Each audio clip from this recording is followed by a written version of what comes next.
pozdravljeni v podkastu Ona Plus. Družba, ki ne postavlja vprašanj, je že vnaprej sprejela tišino sistema.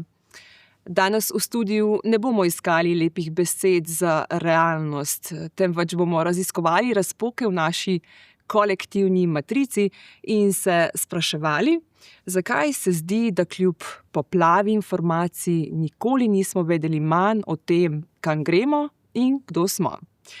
Z nami v studiu sta Matjaž Ambrožič, dolgoletni glasbeni urednik na Valu 202 in poznavalec angleškega nogometa, ki je kar 15 let svojega življenja in kariere preživel v Londonu. No, sicer pa ostri spremljevalec družbenih sprememb in vpliva časa in prostora. Pozdravljen.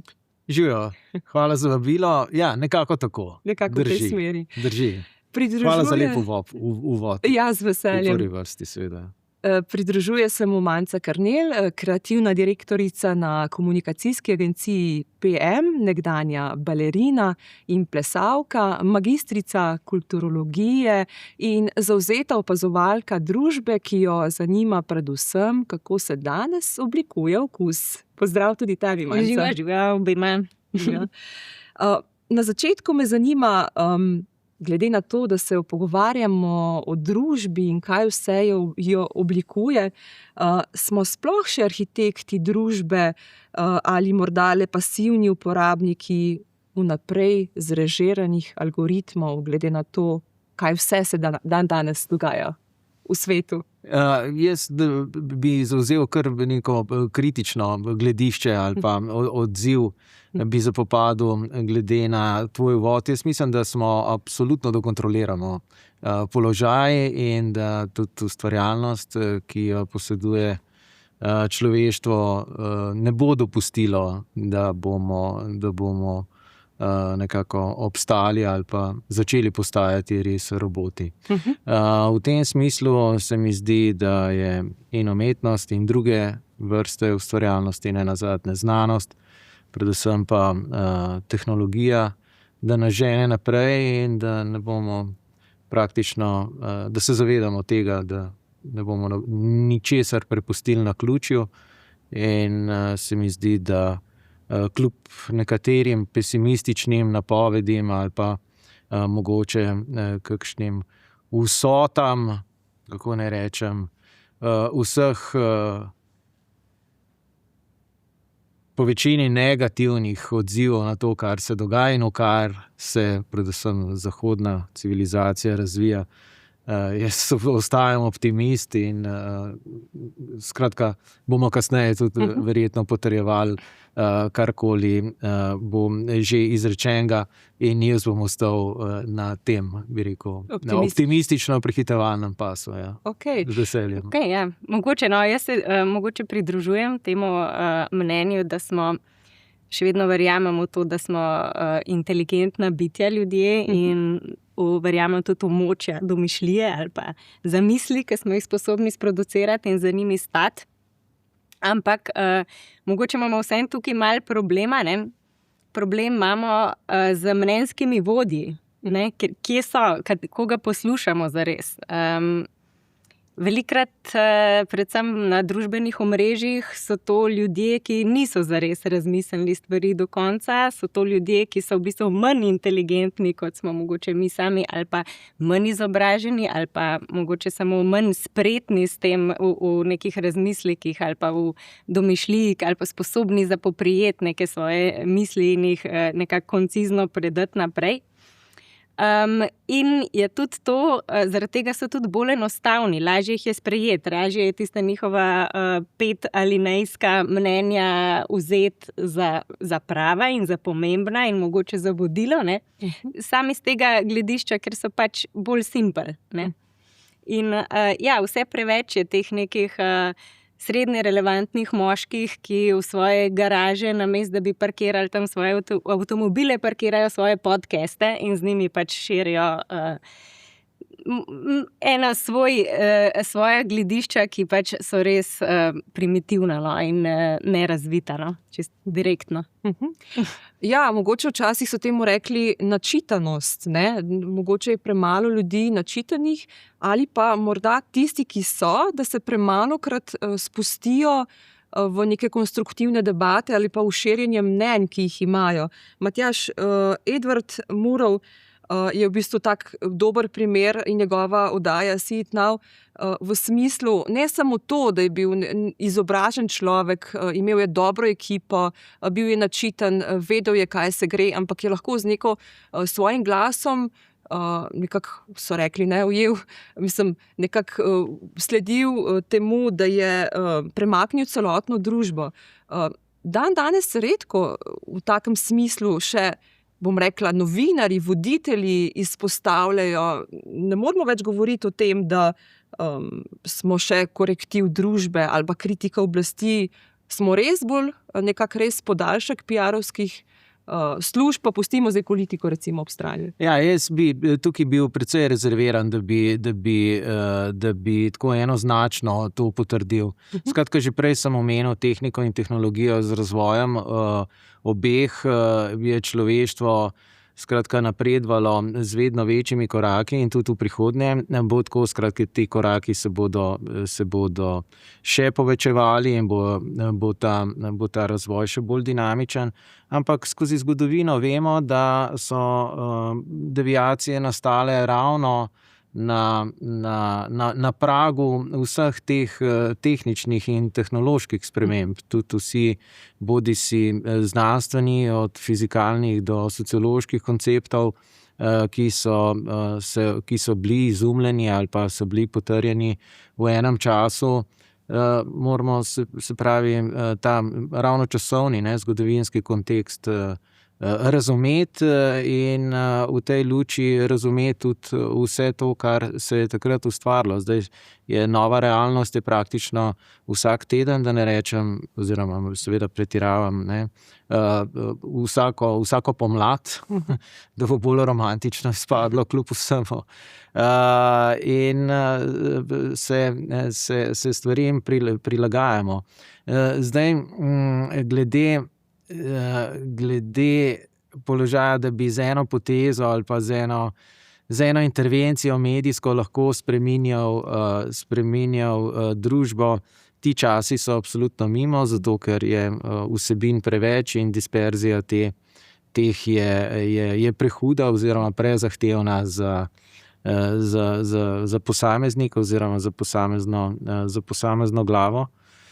Druga stvar pa, če se navežem na Mancino iztočnico okrog mnenjskih voditeljev, seveda je marsikaj znova narobe, zato ker ene stvari, en del vsebine in na internetu in sicer prehiteva nekako po inerciji, po naravi prehiteva druge stvari, ampak mislim, da se bodo tukaj regulative vzpostavile in da ne bo sčasoma vse pod nadzorom, tako kot se je, še enkrat ponavljam, v zgodovini večkrat tudi zgodilo, ponovilo in naposled uredilo.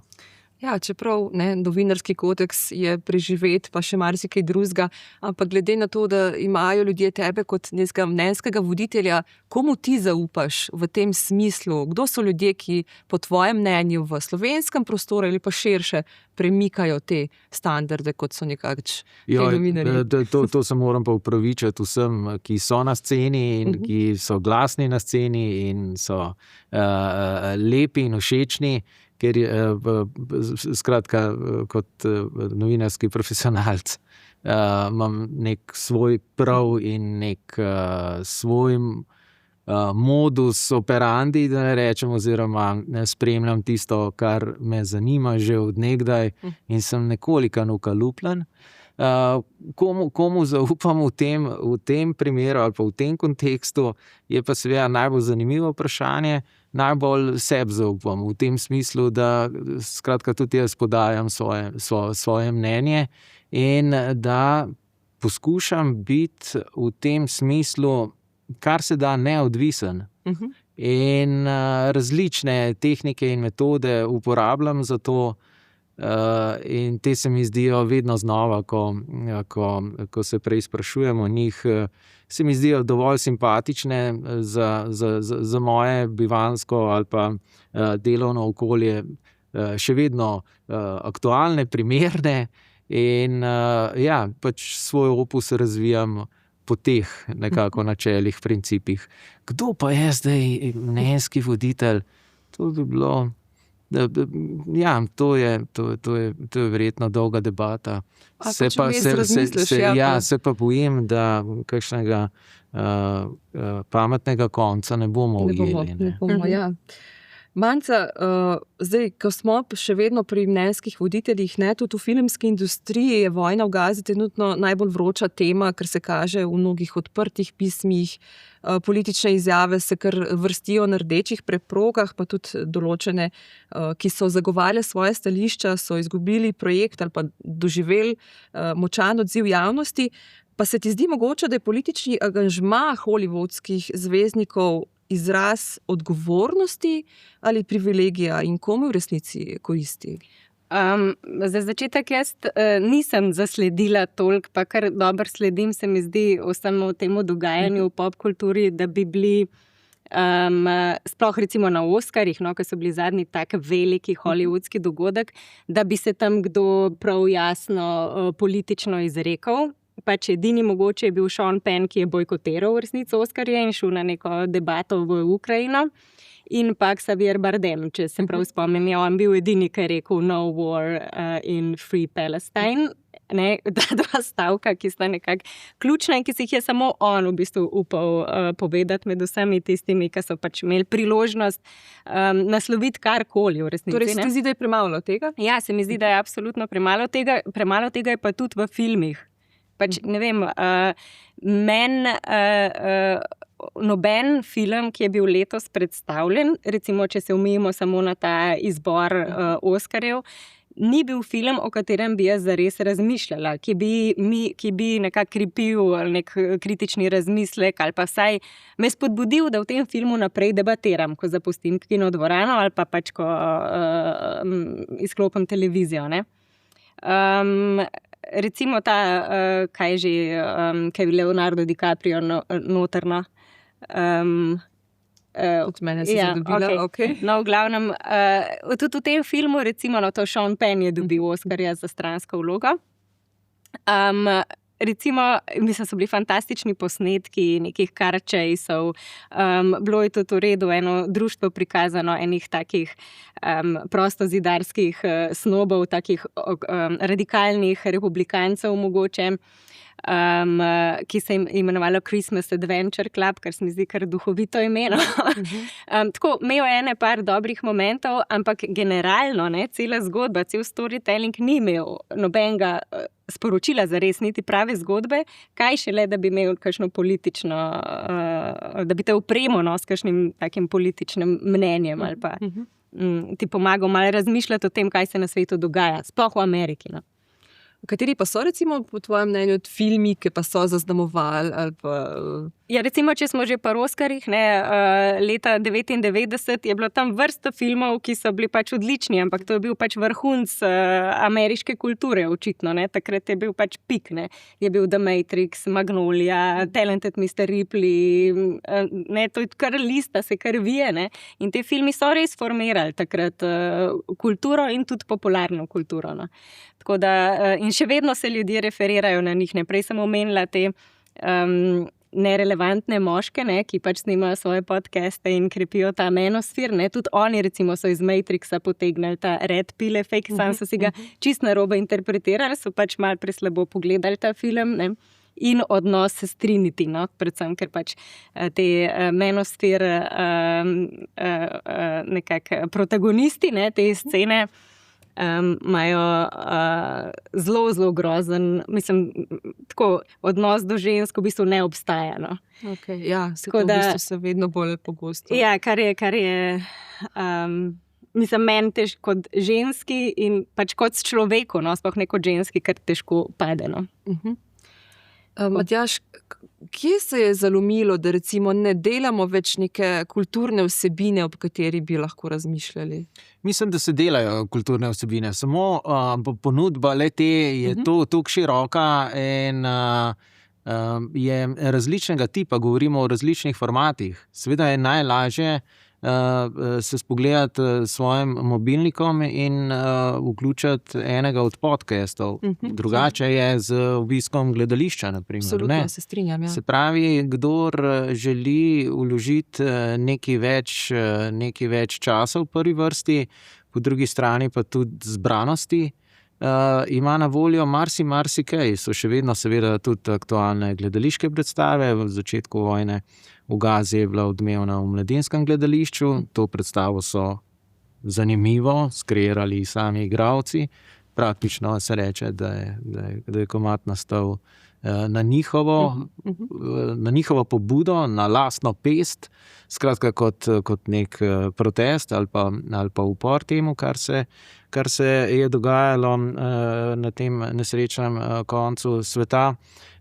Po drugi strani so pa tudi druge, naprimer, če glasbene albume, ki so moje ožje področje, načnem. Tam je seveda teh formatov, da ne rečem žanrov konkretno, preobilje imamo in skratka, ta zadnja najbolj aktualna je ta, da gre album, ki bo v petek potrjeno na prvem mestu britanske lestvice, da je totalno konstruktivističen, da se sploh ne ve, skratka, kot ena gledališka predstava, posnetek le-te in tudi skratka pevka in glavna avtorica nekako kot da ne zaupa ovitku in navedbi sodelavcev, ona jih našteje na koncu, na koncu zadnjega songa, medtem ko je pa žanrsko so stvari od swinga do elektropopa in tako naprej, ne. Ta pevka je Ray, album se pa ironično ali pač ne imenuje This Music May Contain Hope. Torej, kam smo prišli, ne? V krožišču smo se zavrteli in šli naprej nekako, ne.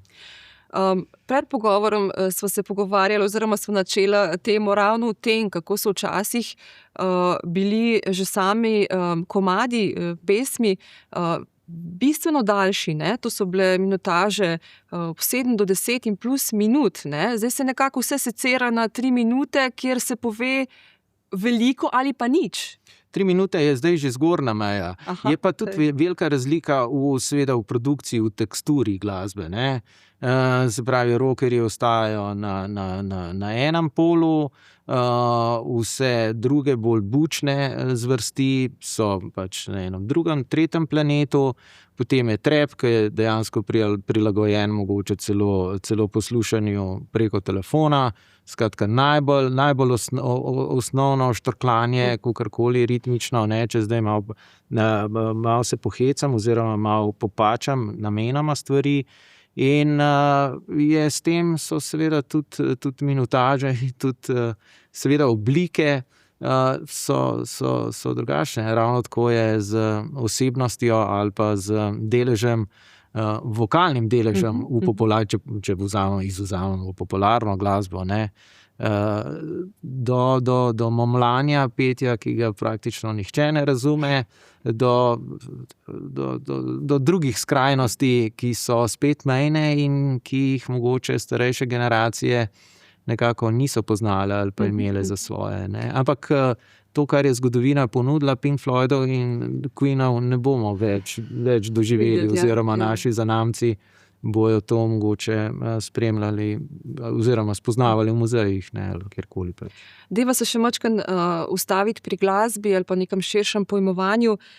Nekoč so bile subkulture nekakšni seizmografi družbenih pretresov, od punka do tehna. Danes pa se zdi, da v bistvu res vsak sistem, vsak krik upora pogoltne in ga poda nazaj kot nek modni trend. Najkrajši in najbolj se mi zdi tudi moder odgovor je to, kar se je dogajalo, tudi v času punka, takrat ni bilo interneta, pika. Jaz nimam tukaj, ne. Ni. Bom grobo prekinil svojo Aha, misel, ok, sem pa slišala, da se na Metelkovi punk vračajo nazaj in da je to zdaj v bistvu nekako prišlo. Ja, lepo je kultura. Vprosti, A je to res? Lepo je slišati, da se vrača, ampak punk je na Metelkovi ves čas, tako da se nikamor ne vrača. Je tam in obstaja tam in tam je tudi hip-hop in ves underground je tam in lepo, da je tam in naj cveti naprej tudi. Še vedno tam ali pa mogoče še kje druge. Kaj drugega, bolj konkretnega ali pa bolj izstopajočega v tem smislu, se mi zdi, da nima smisla izpostavljati ali pa poudarjati. Torej je to preživeto, mrtvo, manjce kaj bi. Se pravi, niti ni preživeto, to sicer ne gori, ampak tli. Ok, super. Jaz sem se sam spomnila, ko si omenil, ne, da neki brundajo, da se jim niti ne da več govoriti. En super komentar je bil na RŠ-u, jaz rada poslušam Radio Študentka, me vedno navdušijo s kakšnim svežim glasbenim izborom, ker drugače sama nimam toliko časa raziskovati. In je bila v bistvu oddaja posvečena rapu in je ta voditelj rekel, da itak ne.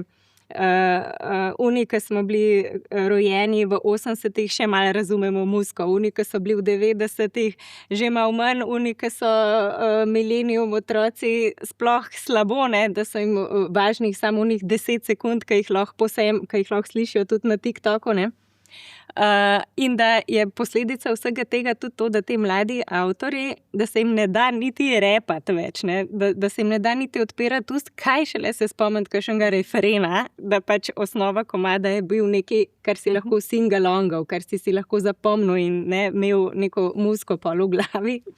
Tako da ja, to se mi je zdelo ful zabaven komentar. Ja, jaz bi tukaj nadgradil, da se jim ne ljubi peti, seveda se jim mogoče pa upravičeno ne ljubi peti, zato ker pač izražajo nekaj, kar je zelo ponotranjenega in nekaj, kar mogoče še petajo sebi ali pa sebi najbližjim in na ta način spet gradijo nek drug tip publike, ki jim je ravno zaradi teh prvin, zaradi teh elementov še bližji in še bolj zvest. Ne? V tem smislu je seveda zdaj velika razlika med tem, če sprašujemo o nekoga bolj dovzetnega, o njegovem glasbenem okusu. Nedavno sem govoril s študenti iz umetniške akademije, oni se, kakor sem opazil, zelo posvečajo tudi muziki, ki je bila narejena v 80-ih in tudi zvoku, ki je bil takrat specifičen in so me stvari zelo presenetile. Seveda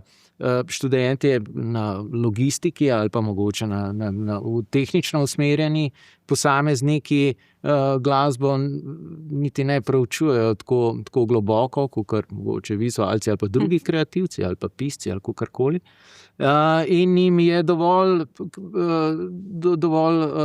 za njih je dovolj nekaj bolj profanga ali pa nekaj bolj ukalupiranega, nekaj bolj, rečemo, klasicističnega, to ni ta pravi izraz, ampak upam, da sem povzel nekaj, kar poznamo pač že odprej in nekaj, kar je res simplificirano, imaš prav. Ja. Mislim, ampak dejstvo je, ne, da smo se vsi vedno vračali nazaj, ne, in se mi zdi, da včasih smo tudi krivični do teh mladih generacij, ker niso vsi enaki. Ne, tle ne gre po mojem za vračanje nazaj, ampak za dumbing it down. Ne. Dajmo narediti tako, da bodo razumeli.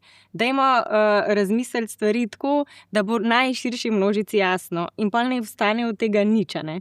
Ampak kdo je potem tle? So to kritiki, ki niso dovolj kritični? Ali, kdo? Ne, ker sami proizvajalci te kulture, ne, sama ta produkcija kulture ni dovolj kritična, to pa zaradi tega, ker je pač vsak izdelek lahko od sebe kar takoj da v eter. Ne. Takoj lahko na social obesiš nov komad, takoj lahko na social obesiš svoj podcast in si misliš, da si super pameten, takoj lahko obesiš svoj članek. Ja, noben ti ne pove, a je to v redu ali ni, kam paše, a si sploh prišel do tam, da je to sploh relevantno v tem prostoru ali ne, tako da Ja, ker podobno je recimo tudi v knjižni sferi. Ne? Danes v Sloveniji lahko že skoraj vsak izda knjigo in sito se je izgubilo. Ne? Imamo veliko knjig na tržišču, ki jih tudi veliko ljudi. Radi veliko pišemo, bolj malo pa preberemo. Ne?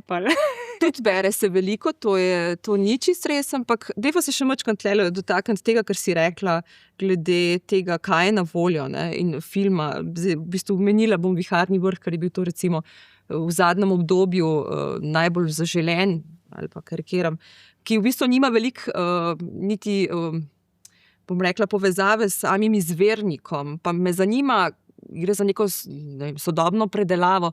A je to način, da mlade sploh prepričamo, da se lotijo klasike ali pa nizga obdobja, ki je minilo?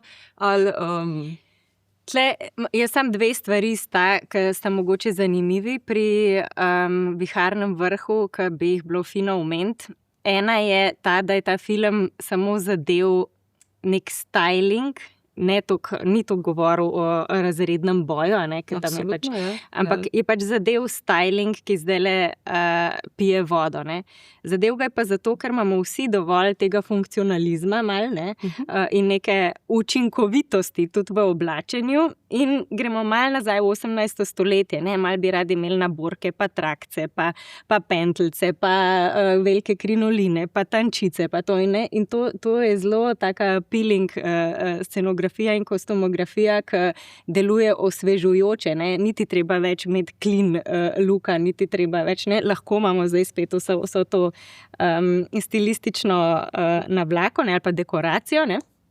Tako da to se mi zdi, da so kar zadeli, kar je posledično tudi se bilo vidno v kampanji tega filma, ne, ko sta Jacob in Margot posod, ne, kazala te super kostume, ne, mislim, ki so v bistvu tudi del runwayov, ne, kolekcij modnih, ki so trenutno... se je vse prepletlo. Ja, vse se nekako, se pravim, da so pač dober timing glede mode ujeli, ne. Druga stvar, ki mi je bila tle zanimiva, je pa Jacob Elordi, ne. Jaz njega tako pač čist iskreno zelo težko gledam, ker te obrvi nadol in ta nek pocukran, vlažen pogled. Veliko fantov zdaj tako zgleda. Imam skozi težave s tem, no, prijazkanim dečkom, no, ne vem, nekako ni to tip moškega, ki bi mi bil privlačen ali pa ki bi se ga veselila gledati na velikem platnu, ne. Je pa eno zelo smart potezo naredil, ne, ki gre proti vetru tem menosfer moškim, ne, ki sem jih prej omenjala. In sicer začel je furati torbice, ženske torbice. Ne vem, a se je to spomnil on ali njegov stilist, ampak to je kar genialno. In pač on je moški, ki se ne boji biti feminilen. In to se mi zdi, da je ful v bistvu tak sodoben pristop k moškosti. Recimo, ali pa, ja, tako, dobra ideja. Tvoj komentar? Ja, tukaj je več variacij. Moda in filmi in popularna kultura so še vedno z roko v roki. Če je bilo marketinško dobro zasnovano, je stvar stekla in bila uspešna iz obeh strani oziroma v večkratno ali pa v večsmerno zadovoljstvo. Glede te feminilnosti je tudi zelo zanimivo, ne? Harry Styles je tudi praktično že glasbena ikona, ki si tudi pomaga s temi vsemi atributi.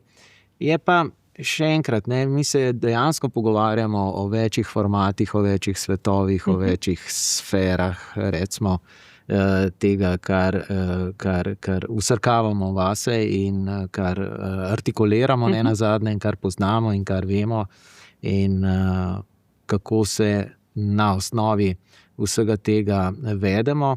Pa še enkrat bi poudaril, ravno ta pisanost ne, vpliva tudi seveda, in tukaj se mogoče vrnem celo na začetek naše debate, ta zavest človeštva se kljub vsemu krepi. Ne.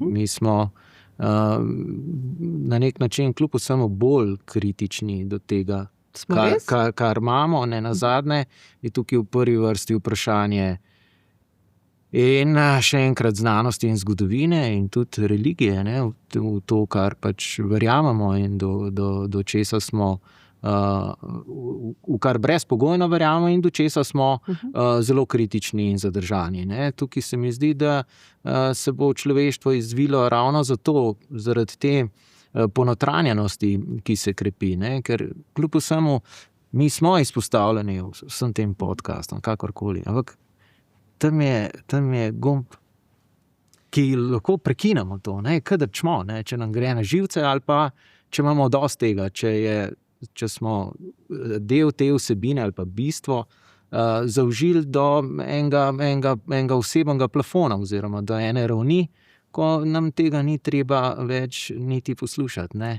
Ja, tukaj so nove prednosti, ki jih spet tehnika ponuja. Da ne govorim o tem, da lahko že desetletja z zamikom gledamo televizijo, če koga zanimajo poročila od predvčerajšnjem, če ima kdo fetiš na to. Ali pa, da seveda ko smo v službi, pa smo na pauzi, ali smo pri eni vsebini, ali pa scrollamo, pa nismo pri nobeni vsebini. Ampak kljub vsemu, eno in drugo nas navdihuje, sprošča in nekako izobražuje. Ampak kako bi komentiral ravno to, da vsi rečejo, da se zavedajo, ko pride film ven. Oni imajo omejen čas pozornosti. In to so hitri kadri, hitre kampanje, ki s časamo ali pa čez pol leta noben več ne ve, zakaj je točno šlo. A je to pravi format podajanja nečesa? Se pravim, da imamo to srečo, da živimo v času, ko res lahko izbiramo. Izbiramo kakorkoli želimo. Jaz sem na zadnje sem si ogledal ravno pred dnevi to uspešnico hrvaško filmsko Poroka oziroma Ohce, kako je prevedeno pri nas, ki je zakaj sem šel gledati malo iz nostalgije, zato ker sem veliko slišal o tem filmu in ker enostavno se mi tisto uro in pol ni ljubilo gledati in delati nič drugega in sem zavil v kino. Komentar? Ja, fantastično je bilo, dobro, nasmejal sem se. Seveda zdaj ne smem dosti opolskega jezika je v tem in jaz sem toliko star, da mi je to še zabavno, marsikomu ni, ampak jaz sem zelo užival. Je pa seveda zdaj hrvaška produkcija. 1000 podobnih filmov so Francozi že posneli. Ampak mogoče ta res francoski humor oziroma pristnost, ki je mogoče nasprotje tega, ali pa se ne moramo niti enačiti, ampak dostikrat danes skupimo pristnost. Ja, mislim, to je bilo ful luštna, je bila debata Žižek Mesec pošasti v Kino Šiška. Ne vem, če ste jo poslušali, ampak na koncu ste se veliko pogovarjali o tem, kdaj si sprejet, kdaj bi bilo lepo, da bi bil sprejet v družbo. In to je takrat, ko se nekdo lahko poheca na tvoj račun. Ko te nekdo zbode, ko te nekdo lahko, mislim, ker nam je zdaj ostalo samo še poniževanje od tega zbadanja. Tako da tle nekega humorja več ni. Tako da mislim, da tudi v tem filmu, sicer ga nisem gledala, ampak predvidevam, da so vse te psovke in te zadeve mišljene bolj tako kot pač povezovanje. Kot pač dobro namerno, se tudi zaključi se. Imam tudi film s happy endom. Prej imam samo še eno repliko. Se mi zdi, da so včasih kampanje, zdaj v zadnjem času, kampanje veliko boljše, kampanje za film boljše kot filmi sami. Da v teh kampanjah absolutno imaš več vsebine, več zveš o temu, v bistvu o temah, ki jih film naslavlja, o fashionu konc koncev, o muziki, ki je noter, o igralcih, o procesu, o režiserjih, o tem, zakaj so sploh posneli ta film, kot pač ta končni izdelek, ki je pa velikokrat dosti prazen in Ampak kje so potem še na voljo neke kompleksne vsebine, ki so proti utež vsem tem hitrim instant? Pa saj ni nujno, da so te vsebine hitre in instantne, tako kot je Matjaž prej rekel, se so tudi kvalitetne, mislim, se jih tudi radi gledamo, zato tudi nastajajo, ker jih v resnici radi gledamo. Niso samo, bolj so mogoče fragmentirane, zato ker ni toliko malo na voljo, toliko malo medijev, kot je bilo včasih, ker je lahko vsak svoj medij in moraš malo potem znati potem pobrskati. Več delamo s tem, da pridemo do kvalitetne vsebine, kot mogoče so ga imeli včasih. Bi se strinjal? Ja, tukaj je 1001 zgovoren primer prav tega.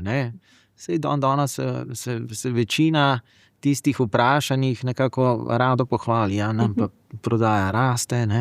Naprimer, zdaj se bližamo novi izdaji ljubljanskega jazz festivala. Kdo posluša jazz? Noben, ampak si pa karte grejo dobro in potem bojo Križanke polne. Odkot te zdaj, če noben ne posluša, odkot ste se zdaj, ne, dragi ljubitelji ali pa ne, dragi prijatelji z istim glasbenim okusom vzeli ali pa zbrali. Ampak hvala Bogu na koncu, ne? Seveda, hvala Bogu, ampak najprej smo pa nekako vidiš kjerkoli v medijih enega saksofona, pa reči, to noben več ne posluša, v 50-ih, ne, ali pa ko je bilo Ko je učil Miles Davis, smo nehali s temi praksami. Ampak to seveda ni res in ne drži. In se mi zdi, da ravno to, še enkrat ponovim, ta prednost pri odločanju, pri izbiranju je fascinantna in fantastična. Ne? In mislim, da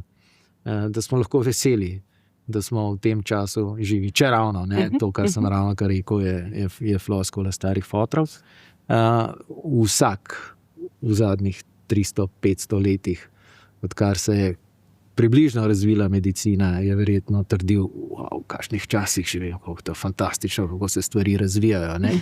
Spem 50-70 let, kakor homo sapiens doživi, je bilo tehničnega in vsakršnega napredka toliko, da je bil vsak, so bili naši pradedje tudi fascinirani s tem. Manca, tudi ti si pred pogovorom, ko smo klepetali, dejala, da se ti zdijo časi krasni za to, da se zgodijo kreativne stvari. Ja, meni se zdi, da ampak to je zato, ker je svet razpada, nekako ta svetovni red razpada in ga je treba znati nekako na novo postaviti. Pa če ostanemo sam pri tej izbiri dobrih vsebin, da ne zatavamo preveč v drugo sfero, to je full challenging.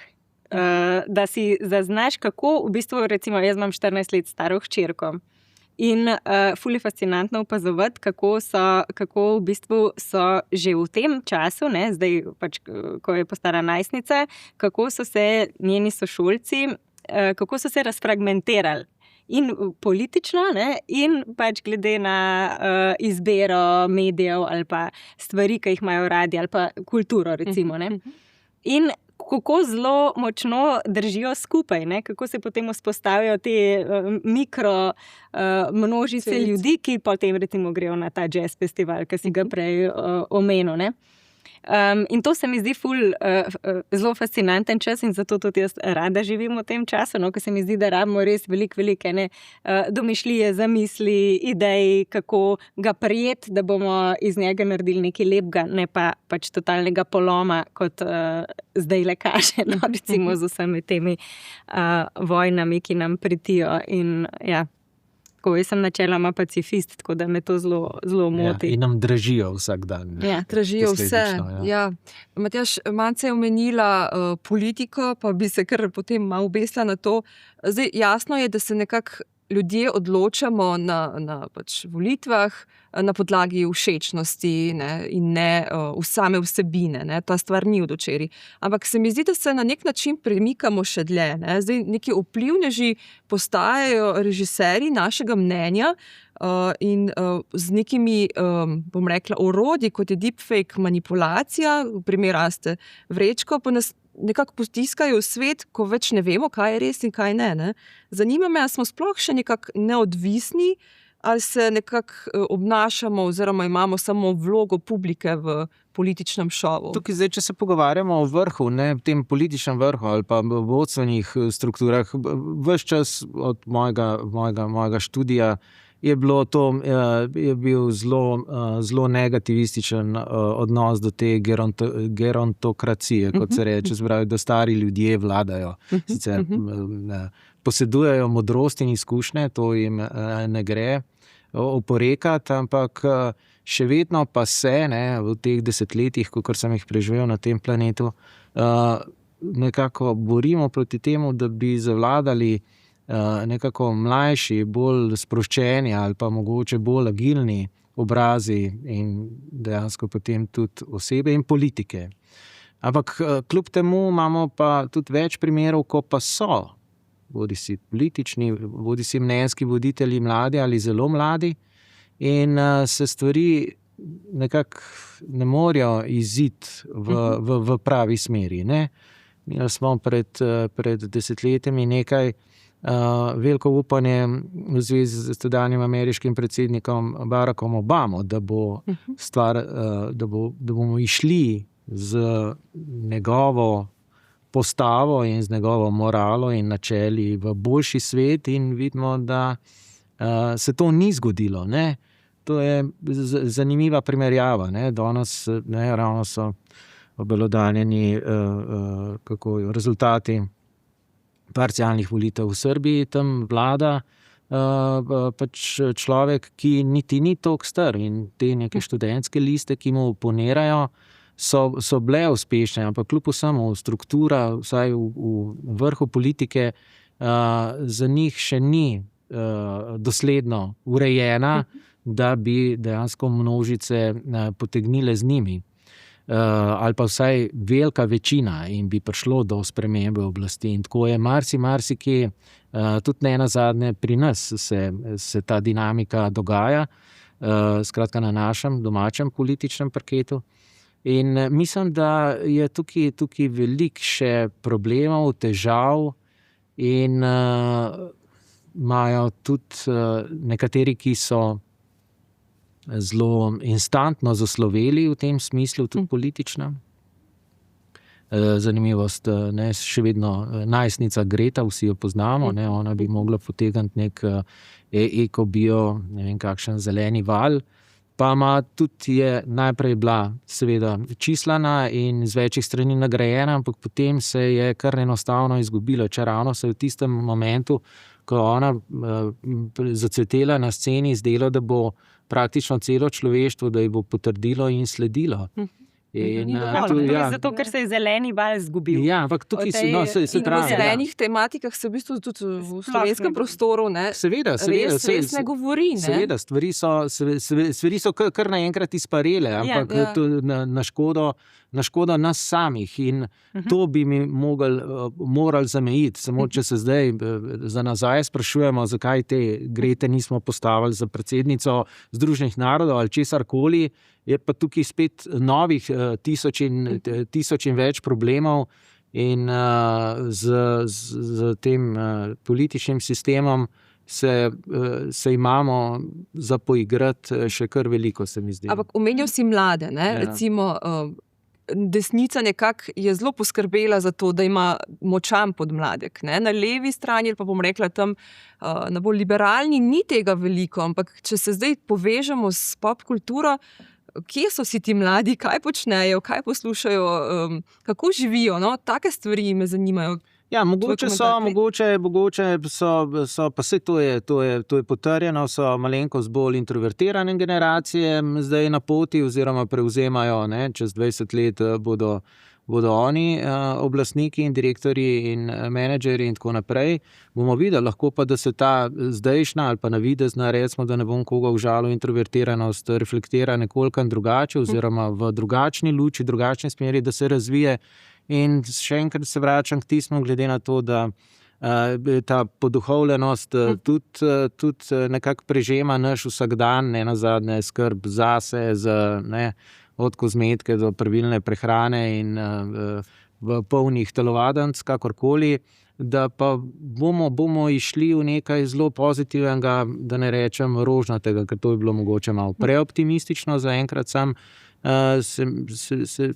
Ne vidim razloga za obup. Okay. Za bojazen morda, ampak za obup pa nikakor. Manca gledam, nisem te želela potegniti v politične teme, ampak ker si omenila pred pogovorom, da je to tvoja redna tretjina, prosim. Ne, vse v redu, imam rada politične teme. Jaz mislim, da levičari imajo tudi podmladek, in tudi konec koncev imamo zelo uspešne tudi na lokalnem nivoju politike, ki so levičari, mogoče najbolj in tudi zelo najbolj dejavne in tudi zelo te sveže mlade obraze. Jaz ne verjamem sicer v metodo novih obrazov, ker se mi zdi, da se ti novi obrazi vedno znova morajo naučiti zelo veliko stvari. Pa tudi porušimo jih na volitvah. Pa tudi, da razumejo, kako država zares funkcionira, kakšni so odnosi med različnimi ustanovami, ki državo pač držijo v funkciji.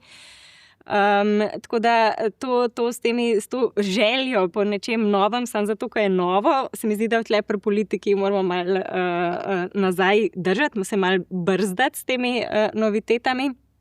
Drugače pa imamo super, recimo, imam Dami, recimo mlad človek in je postal župan. In ravno zdaj ta vikend so bili končno ogromni protesti v New Yorku, ne vem, če ste videla, proti Trumpu. Tako da se mi zdi, da se kar dogaja. Kar je pač problem, mogoče malo levičarjev, je, da levičarji radi malo jamramo, pa smo malo obupani, pa malo žalostni, pa zelo radi se samo cenzuriramo in ne znamo biti dovolj popa, ne? Ker nam gre to pač malo na živce. Že Vivienne Westwood, punkerca stara, je rekla, da ima pop kultura že v sami besedi pač protislovje, ne? Da če je neki pop, ne more biti kultura. Ne? In s tem se še vedno malo borimo, ampak mislim, da bomo našli tudi ta momentum in da lih tle to, kar rabimo malo zamisli in domišljije in zakaj je fajn biti v tem času, si moramo to zmisliti. Moramo spet se naučiti mobilizirati veliko množico. Ne, čeprav te medije in množičnih medijev in množičnih pač teh izdelkov, tudi pop kulture, mogoče ni več. Ne. Jih moramo še enkrat na novo ustvariti, če hočemo pač prestaviti spet svet na malo bolj trdnejše podboje. Ne. Tvoj hitri komentar glede deepfake nekih orodij, komu verjeti, kako razložiti? Mislim, da so sploh naši otroci zelo odporni na deepfake, da takoj prepoznajo, kaj je fake, kaj ne, se zelo tudi hitro odločajo med tem, kaj je relevantna vsebina in kaj ni, ne nasedajo na fore, tudi približno ne tako kot mi. Takoj vidijo, kaj je narejen z AI-jem, takoj vidijo, kaj je avtentično, tako da jaz mislim, da ni strahu za mlajšo generacijo, da bi to šlo naprej, no? da bi jih deepfake kultura ustrahovala ali pa jih vrgla s tečajev. Res, so starejše generacije. Ja, krasno. Jaz bi sam pohvalil Maco, ker me je dobro podkrepila. In se mi zdi, da kljub vsemu, da ta debata ponuja neki več istočnic oziroma take fine, simpatične dve platformici, iz katerih lahko potem vsak sam zgradi svoje mnenje ali pa ga ukrepi. Matjaž, Gaj Debord je menil, da ne živimo več svojih življenj, ampak le še uprizarjamo predstavo o svojem življenju. Naprimer, gremo na koncert, pa namesto, da bi ga poslušali z vsemi svojimi čutili, raje posnememo, posnetek objavimo in potem živimo od tega, kar je tam objavljeno, namesto od samo neke slušne ali pa vidne predstave. To je res, ja. Nažalost je res tako. In ne vem, zdaj pa znova je od posameznika odvisen, kaj s temi posnetki naredi, oziroma kako se naprimer na glasbenem dogodku prepusti temu, kar se dogaja na odru in nazadnje tudi pod odrom. In še pol koraka nazaj spet, kaj je glavni motiv, da je nekdo ali z družbo ali v paru prispel med občinstvo. In kakšno izkušnjo si obeta od tega in kako jo bo potem naprej kanaliziral in reflektiral oziroma artikuliral in kaj si bo zapomnil in kaj ne. To je pa zdaj odvisno od nivoja, kako zdaj ti kaj ustriga. Če imaš rad, naprimer, sem bil na zadnje, mislim, da na enem rock koncertu, seveda ta bučnost pa to nekoga stimulira v eni smeri. Mene mogoče malo manj, zato sem pač bolj dinamičen in grem pogledati tudi pevčeve čevlje in kako igra kitaro, kako se bobnar obnaša. Ampak si tam, ne? Ja, seveda. No, navadno sem za take stvari vnaprej pripravljen, tako da tudi poznam repertoar praktično. In imam pol neke druge vrste zabave, zelo specifične, zato ker moram pol kaj tudi publicirati oziroma kritizirati ali hvaliti na to temo. Ampak spet, tukaj smo različni, zbrali smo se, zaužili smo, dobro smo se imeli, nazdravili smo, pozdravili smo se, spili smo tisto vodo ali karkoli pa že in smo šli veselo naprej. Band pa gre tudi veselo naprej. Skratka, vsi smo veseli prav praktično. Ne? To je dober znak. Ja, ja. Ne? Manca, povej, a se ti zdi, da sploh znamo še s telesom začutiti umetnost? Jaz bi se sama rada malo navezala na ta odhod na koncert. Ne? To se mi zdi ful pomembna stvar. Tudi, da se spravimo od doma v kino, na nek pogovor, na predstavo, na razstavo, na neke dogodke, ki so kulturni, mogoče, no, kino je vprašljivo, ne? Kje je kulturni, kje je nekulturni, ampak okay. Pač na neke dogodke, ki nas prisilijo v to, da se po njih tudi, da jih komentiramo, da se v njih pogovarjamo. Ker pač ravno tako nastaja pol neko to skupno mnenje in tako nastaja pol tudi skupen okus. To nikoli ne more nastati doma pri sebi po tvoji glavi v dnevni sobi, ne? Ko pač skrolaš po Instagramu ali po TikToku ali po čemerkoli, nujen je pogovor, ne? Da dobiš nek feedback o tem, da slišiš druge ljudi, kaj si o tem mislijo. In to se mi zdi, da je treba ful čuvati in negovati, no? Da se ljudje družijo, da hodijo skupaj na stvari in da jih skupaj tudi prekomentirajo. No? Mislim, da zato mora ostati energija in da tudi otroke, recimo, ker so veliko bolj resignirani, kar se tega tiče, težko jih je spraviti ven, težko jih je prepričati, da pejmo to pogledati, pejmo tisto pogledati. Ne bi rajš sedeli doma pa po Netflixu nekaj našli pa gledali serije, ne? Ne, ni to, ne. Te serije je treba prekomentirati, z drugimi jih deliti, preveriti, kako si jih razumel. Tako da, ja, to se mi zdi, da je taka nujna, zelo konstitutivna vrednost, tak način, no, kako pač kulturo ohranjati. Kako se gradi. Ja, ampak tukaj je replik lahko še neskončna. Mogoče zdaj sem se spomnil slučajno, ko vaju opazujem. Moja generacija, ko smo, ravno je bila moja prijateljica tudi iz paralelke gimnazijske, Bronja Žakelj, tvoja gostja. Jaz ne pomnim, da smo se v gimnaziji, ko smo se srečevali, bolj si fadi, da smo se nekako objemali. Ne? Zdaj so mlajše generacije, so zelo v tem, to je pač francoski ali pa zahodni princip. In se mi zdi ta čutnost in to razumevanje in ta dialog, o katerem je Manca tudi ravnokar govorila, se mi zdi ena taka lepa, pristna, zelo humana pridobitev, tudi generaciji v tem prostoru, ki je bil mogoče v prejšnjem režimu nekoliko grob do vseh teh stvari. In to, kar tudi opazujem, bodi si na ulici, bodi si kjerkoli druge, se mi zdi tako, ravno govorimo o mlajših generacijah, se mi zdi tako zelo lepo in zelo spoštljivo eden do drugega. Ne? Verjamem, da se bo to krepilo in nadaljevalo in razvijalo. Ne? Prav v tej smeri. Pa takdaj je občutek, da v bistvu vse te prostori druženja, so postali bolj osamljeni ali pa so postali neke kulise za to, da se, slikamo ali karkoli, niti nismo tam tako pomembni. Ampak kaj to pomeni za kolektiv, kot povezovanje? Gremo v pravo smer ali ne? Tega povezovanja je kljub vsem.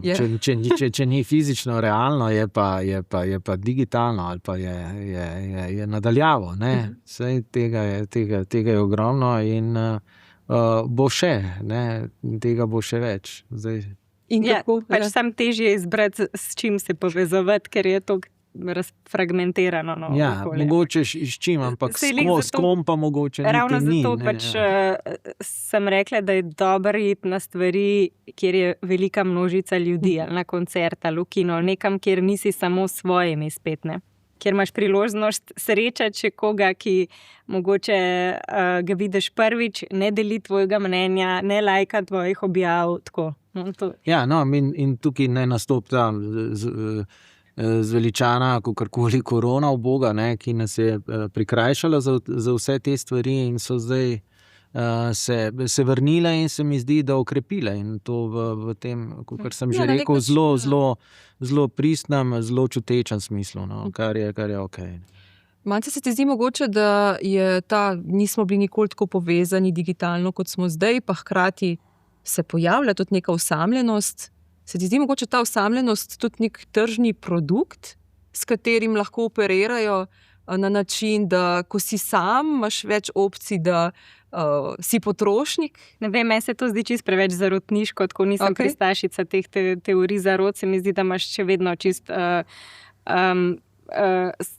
to je odvisno v bistvu od vzgoje, no? In od tega, v kakšnem okolju živiš, od kulture, ki ti je nekako bila položena v zibko, se znaš odzivati na to, kar se dogaja na družbenih omrežjih ali ne. To je enako kot pač prej, si se tudi moral, si izbral to revijo ali pa ta časopis, si izbral ta film ali pa tistega, risanko ali pa to, ne vem, ne. Enako je zdaj, se mi ne zdi, da to poglablja tako zelo, no, osamljenost. Se mi zdi, da osamljenost prihaja od drugje, ne iz medijev. Ja, osamljenost ni osamljena, ne. Ta bo vedno obstajala. In zdaj, če imamo zdrav, pameten ali pa kakor, ne, vsaj delno kritičen odnos do okolice, pol si predstavljam, da po tej analogiji imamo tudi boljši, bolj krepak ali pa kreposten odnos sami sabo, z naravo, ne nazadnje. Tako se mi zdi prekratka, no, ta povezava med družbenimi omrežji in osamljenostjo. Nekaj tle manjka vmes, ne vem čist kaj, nisem tega tako zelo dobro razmislila, mogoče bilo treba kaj bolj zares prebrati na to temo, da bi lahko zargumentirali tako. Ampak kje pa mogoče vidite še prostor za resničen intelektualni angažma, ki ne bo le všečkan, ki bo doprinesel neki družbi? Kje se vidva črpata, kje iščeta, kaj vaju tako fascinira, radosti? Ja, mene navdihuje umetnost, ne art. Jaz sem, kakor sem že prej se pohvalil, praktično sem umetnostni kritik, zdaj to je popkultura in je ta umetnost mogoče malo poprana s tem fenomenom biti všečen, ampak ja, tukaj se vedno znova kakorkoli kopljem po materiji, se mi dozdeva, da so stvari narejene premišljeno in tudi, da so na nek način dobre ali pa vsaj namensko dobre, ali pa celo odlične, ne, hvala ustvarjalcem. Kar pa zadeva na primer druge tipe ali pa vrste umetnosti, je pa prav tako. Zdaj v zadnjem času seveda me navdihujejo te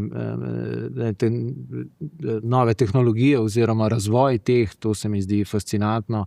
In tudi na primer te preskoki, če samo pogledamo, zakaj so ljudje pred 120 leti dobivali Nobelove nagrade za fiziko, ne, to nimamo s tem kaj početi, ne. Zdaj smo razvili take inštrumente, da vidimo to globoko vesolje, da si to noben ni mogel v najhujši domišljiji predstavljati. Ampak tudi na začetku, ko smo zagnali internet, je tudi David Bowie rekel, da to je nesluteno, kar se bo zgodilo, ne. On kot mogoče človek, ki si je upal pogledati v prihodnost ali pa je to nekako čutil, ne, se to iz njegove muzike je jasno razbrati, je pač nekako nas potolažil, da potujemo v prave prostore, ne, kakorkoli bo čas pospešen ali pa bo ta dinamika delno tudi neukrotljiva, ne, da jo ne bomo mogli niti slediti, kot bi si želeli ali pa kot so si, kot smo bili vajeni prej, so bile generacije prej vajene. Tako da, mislim, da je, kljub samo še enkrat potrjujem, da je vse na mestu, deviacije, veliko razmislek je potreben, ampak še vedno, life is beautiful. Manca, kje ti črpaš novih? Ne vem, mene je vedno zanimalo to, kako si predstavljamo svet v prihodnosti. Ko sem bila mičkena, sem zelo rada brala science fiction in tudi gledala sem vse te filme Star Wars, Odisejo, in to mi je bilo noro in vedno sem si pol predstavljala, kako bi to lahko sestavili, tudi čisto urbanistično. In spomnim se enkrat, ko smo eno, ne vem, ležerno nedeljo doma bili v dnevni sobi in jaz razlagam ta svoj koncept nekih samooskrbnih polisov, ki so vsi neki sožitni z naravo in tako, kako vse delujejo tudi družbenih mehanizmi noter in tako. In potem je moj oče komentiral, ja, super, ampak ti si v bistvu zmislila socializem, ne.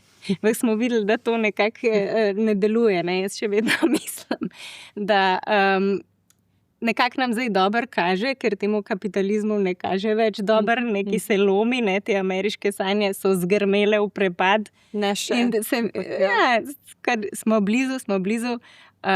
Ja, no, to me tako radosti in mi krivi možgane, ne, kako se temu reče. Ja, ta ideja, no, kako narediti, kaj si izmisliti, kakšen nov svet si izmisliti. No. Tako, zdaj sem ravno na enem takem zelo zanimivem projektu, to delam, sodelujemo z mestno občino Ljubljana pri viziji mesta Ljubljana 2045 in tam upam, da nam uspe narediti ta polis iz mojih science fictiona, iz najstniških let. Iz vsega, kar si počrpala. Ja. Kakšna je naša nova realnost? Kam gremo? Razpadamo kot družba? Vem, da si optimist, ampak kakšni so trendi, ki se premikamo v matrico? Ja, trendi so bolj kot ne, se mi zdi, da še enkrat bom se spomnil tega, da smo bolj sami sabo, da je ta skrb zase nekako bolj poudarjena. In če izhajamo samo iz tega, da si bolj pazljivo izbiramo tudi okolico, da razumemo vnaprej, kaj nam prinašajo določene nove stvari, ki pač vstopijo v naše življenja, da se dokaj pametno razvijamo. Dobro, zdaj, če govorimo, ne vem, o megapolisih, kako se te enklave posamezne razvijajo, kako se stvari kombinirajo, so kljub vsemu zanimive. Naprimer, ta moja londonska izkušnja je ta zgodovina mogoče bolj mogočna ali pa bolj mogočno poudarjena, ne. In ta Dickensova pota po vzhodnem Londonu, ko sem jaz absolutno hardcore fan tega bil in tudi ne, pač ponočil ven, ko je bila megla in dež in pa sem mislil, da sem Dickens. Pa zelo. Torej, raziskovanje, ne? Ja, kako, ne, on je bil praktično tudi novinar, ne, oziroma ne praktično, dejansko je bil in velik nastopač in seveda literat. No, in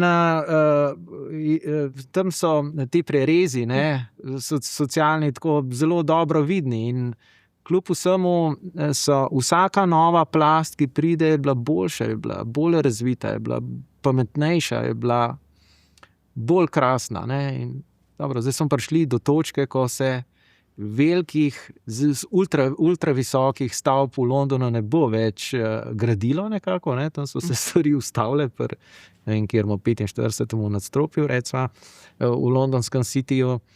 In se mi zdi, ravno sem razmišljal zadnjič, ja, pa sej ravno prav so mogočne in ravno dovolj jih je, ne, tako da imamo spomenike arhitekturne za zanamce, lih prave. In se bomo znova vrnili, da ima mogoče konzervativni veduti, no, to velja za britansko prestolnico. Nekako pa sem optimističen oziroma z veseljem opazujem tudi, kako se naše glavno mesto razvija. In se mi zdi, da je pametno, nastajajo Zdaj, ko vemo, da tudi je manjca zraven, mislim, da se nimava česa zraven. Določene enklave tako in da bo nekaj stolpnic tu Šiški in tako naprej. Da barje bomo pustili nekako zravnano. Za žabe, ne? Za plavčke. In to se mi zdi, ta razvoj je krasen in ga pozdravljam in se veselim, ne. Vsake nove vsake nove flehe, tudi asfalta, kljub vsemu, da govorimo o urbanizaciji, pa da podimo s tem srne pa zajce, ne vem, v kere smeri druge, ampak še enkrat, mogoče pa vse to izhaja iz tega, ker živimo v lepem okolju, živimo v Sloveniji, kjer nas ni dosti, ne, in je bolj ali manj teh 60%, kolikor je našega odzemlja, v mirnem zavetrju drevesnih krošenj. In vse je super, lepo, lepo. Mač fantastično, bi rekel. Jaz sem zadnje leto delal na enem projektu, soustvarjam ga na obali in vam povem, ne, tam praktično nobenega ne srečam, vreme je fantastično in vse je lepo. Ko pa srečam, so pa ekstremno vsi prijazni in hrane v izobilju, če rabimo to, vodovode imamo, ceste imamo. Kaj še hočemo lepega, vsake toliko časa se pahnemo v morje in odplavamo na rekreacijo. Ne? Lepa je podoba skozi oči Matjaža Ambrožiča. Zato pa imaš to klepa očala. Ja, očal pa mi je mogoče, bi se sem še to navezala, manjca, čisto za konec takratko.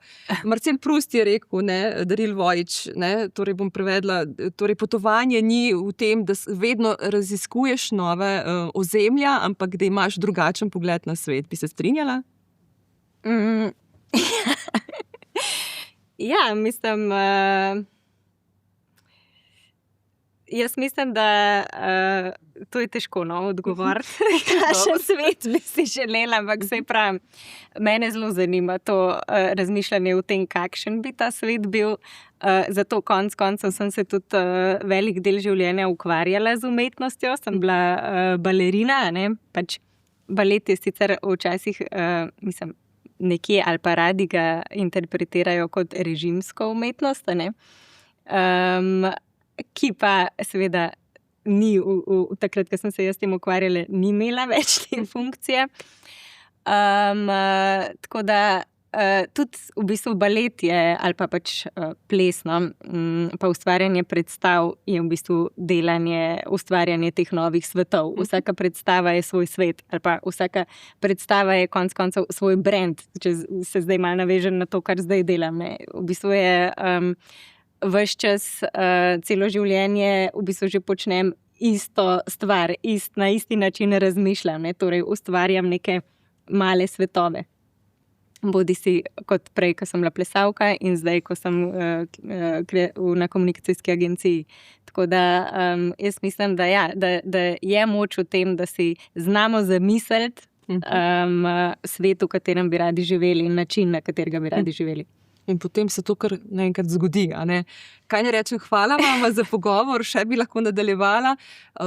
Ko sem vaju poslušala, če bi lahko strnila, če se da, bi rekla, da umetnost, kultura, to je nekaj, kar nas povezuje ljudi in se to ciklično ne bo spremenilo, kakorkoli si kdo prizadeva k temu, da bi se, tako da všeč mi je vajin pogled, ki je hkrati kritičen in pozitivističen, tako da mislim, da se nimamo česa bati, pa da mogoče res skozi očala pogledamo na svet kot nekaj potencialnega, ne? Ja. Ni časa za obupno, to ni čas za obupavanje. Ampak za kreativnost, tako je. Če ne drugega. Ja, ustvarjalnost bo živela in želimo si, da bi tudi vsi, ki jo vsaj delno čutijo, doskrolali do naše debate in si jo pogledali. Krasno, hvala vam za pogovor. Hvala. Družba ni produkt naključja, ampak naših tišin in naših glasov. Smer, v katero stopamo, je torej odraz naših zavestnih odločitev ali pa njihovih odsotnosti. No, naj bo vaš naslednji korak vaš lasten, ne tisti, ki vam ga je predlagal algoritem. Hvala in se vidimo kmalu.